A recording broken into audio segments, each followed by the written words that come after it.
When Scott Foster, a 36-year-old accountant, took the ice in a real NHL game and played well, he did something not many people have ever done. As an emergency goalie, he went from his day job to being a pro athlete in one of the most unlikely stories in the history of sports. And there have been athletes whose careers got derailed in different ways, and at times they found themselves just like Scott, working regular jobs. The big difference is that these players not only lived their dreams of becoming a professional athlete, but they never had to push a pencil or stock groceries again. Here are 5 sports stars that worked regular jobs before they made it big, coming up right after this.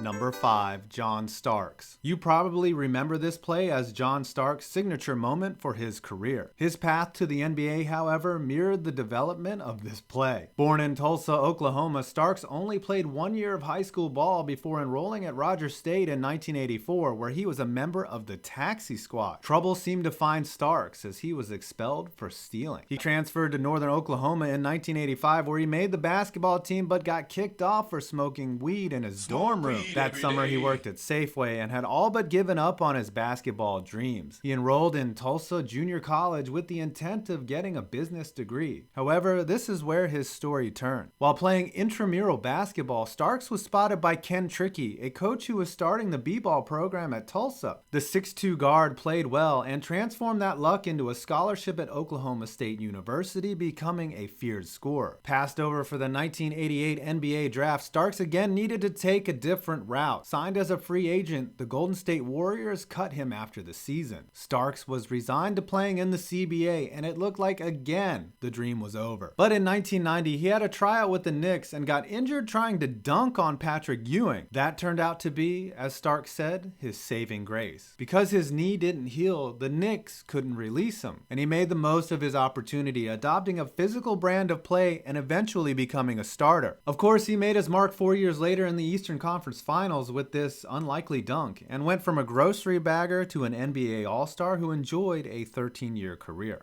Also, we don't talk about Game 7 in 1994, so don't bother commenting it below because I know that's where you're going. Number 4, Chester Pitts. You'll notice groceries have a running theme throughout this video. In high school, Chester Pitts was a big man, 6'4", 300 pounds, a hulking presence. But he never played a down of high school football. Why? Because California Academy of Math and Science didn't have a football team. Pitts lettered in shot put and discus and played the oboe, but it was a summer job that changed the course of his life. Bagging groceries at Ralph's supermarket, future NFL player Ephraim Salaam noticed Pitts' size and urged him to try out for the San Diego State football team. And Pitts did, walking onto the team and starting as their left tackle for 3 years, ultimately being drafted by the Texans in the second round of the 2002 draft. Salaam became his teammate in 2006. Pitts played an 11-year career and is now a broadcaster. Good thing he was big though, because really, you can't teach size. Number 3, Tommy Maddox. They say there are no great second act, and whoever said that is dumb though. I mean, The Empire Strikes Back really is the best movie in the series. But for Tommy Maddox, his second act wasn't all that great. After being the starting QB for UCLA in the early 90s, Maddox was drafted into the NFL in 1992. But he was out of the league by 1997, having bounced around from team to team. After being released by the Falcons, Maddox began selling insurance. He wasn't done with football, and after 3 years of hustling to save people a few dollars on their homeowner's policy, he decided to give it a go with the Arena League in 2000. And at that time, the best thing for Maddox, but not for the world, happened. The XFL was started by Vince McMahon, and Maddox became a star, leading the Los Angeles Extreme to the Lone League Championship. The Steelers signed him in 2002, and he became their starter, leading them to a 10-5-1 record, and he was named Comeback Player of the Year. Maddox would end up getting a ring with the Steelers in 2005, his last year in the NFL, which capped a lengthy career. And he can thank Vince McMahon and He Hate Me, of course. Number 2, Evan Gattis. Evan Gattis has one of the most unusual paths to Major League Baseball you will ever hear of. Literally. Born in Texas in 1986, Gattis grew up as a star baseball player and was a scholarship athlete at Texas A&M. Then things kind of flew off the rails. In 2004, stemming from his parents' divorce, Gattis would suffer from extreme anxiety and drug abuse, and he abandoned his athletic scholarship to go wander around the western United States. Not for a few days, but for 4 years. I'll explain. After trying to play college ball in 2006, Gattis quit baseball again, and he hadn't even hit rock bottom yet. In 2007, suffering from extreme depression and contemplating suicide, Gattis found help and checked into a facility. Still not ready for baseball. For 4 years, he became a drifter. He worked as a janitor in Dallas, wandered to California, and ended up in Wyoming. In 2010, at the age of 24, Gattis decided to return to baseball. He played 1 year at UT Perriman Basin and tore up the league. The Braves took a chance and drafted him that year as a catcher. One thing Gattis never lost was his ability to mash a baseball. He made his big league debut in 2013 and last year won a World Series with the Houston Astros and is a solid, bare-handed major leaguer. You have to love this guy. Number 1. Kurt Warner. From grocery bagger to Hall of Famer. Yes, that is the true story of Kurt Warner. Born in Iowa, Warner went on to play college at UNI, where he didn't start until his senior year. He would go undrafted in 1994 and had a brief stint with the Packers. After being released, Warner went home to Iowa, where he stocked shelves and bagged groceries at the Hy-Vee. It was here where he devoted himself to his Christian faith and began coaching at his alma mater, hoping to get another shot at the NFL. Like Tommy Maddox, Warner realized being on any field would help, and in 1995 he joined the Arena League, where he was an instant sensation. He then moved on to NFL Europe, playing for the Amsterdam Admirals, where he led the league in TDs and passing yards. In 1999, Warner got his opportunity. As the Rams' backup, he took over a team that had one of the most explosive offenses ever assembled when Trent Green got hurt. He led them to a Super Bowl win. He was an MVP 2 years later and played in another Super Bowl, but injuries were mounting, and Warner ended up being released by the Rams after the 2003 season. After a decent year with the Giants, once again he found himself without a job. Signing with the Cardinals in 2005, he steadily led them for 3 seasons, but in 2008, Warner was back, leading the Cardinals to one of the most unlikely Super Bowl runs in history, and his team came darn close to winning it all. He retired a year later, enjoying a 12-year career, and he was ultimately inducted to both the Arena League Hall of Fame and, of course, the Pro Football Hall of Fame. Not bad for a stock boy from Iowa who didn't give up.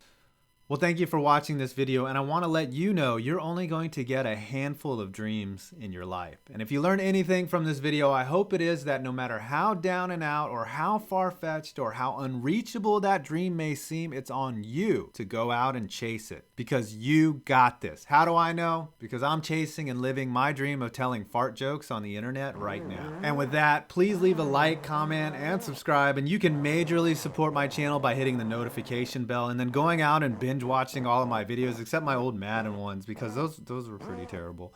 I'm 5 Points Vids, and you made it to the end of this video.